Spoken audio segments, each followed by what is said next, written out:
Before boating in any new or unfamiliar waterways, boaters should secure local marine charts.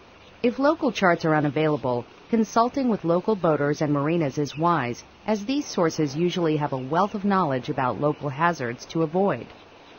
Always consult with local authorities to obtain any local rules such as horsepower restrictions or hours of operation and access to locking operations. Some local hazards to be wary of are: Whitewater can easily drag a boat or person downstream where rocks and debris as well as a very strong, rushing current are cause for concern.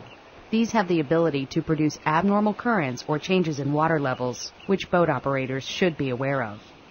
Under normal circumstances, tides and currents have the potential to affect your ability to properly navigate or steer your vessel. Boaters should always pay extra attention when operating on these waterways.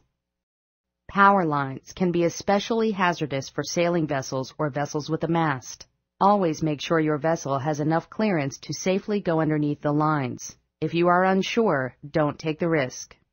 Shoaling areas may or may not be marked, and by their nature are often difficult to spot without local charts.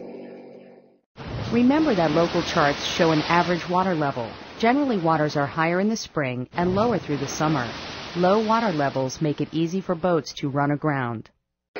Obstructions, such as bridges, channel openings, and commercial fishing nets, should be given extra attention by boaters. When in close proximity to these types of obstructions, always proceed with caution. Low-head dams pose hazards both below and above the dam. Their drop creates a hydraulic hole at the base of the dam that can trap objects or even people. Boaters should always be on the lookout for warning signs or buoys indicating low-head dams. Always portage around a dam.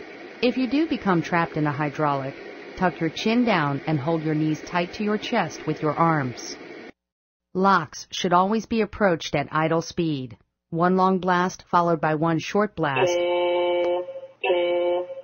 indicates a boater's intention to enter the lock. Military and commercial vessels have priority, so recreational boaters must be patient and wait for their turn. In addition, stay clear of vessels entering or leaving the lock. Be mindful of barges or large craft, as they can create dangerous current, drawing smaller vessels into their path. Once the lockmaster directs you into the lock, proceed with caution. Always wear your personal flotation device and remain seated. Wait for the lockmaster's signal before leaving the lock at idle speed.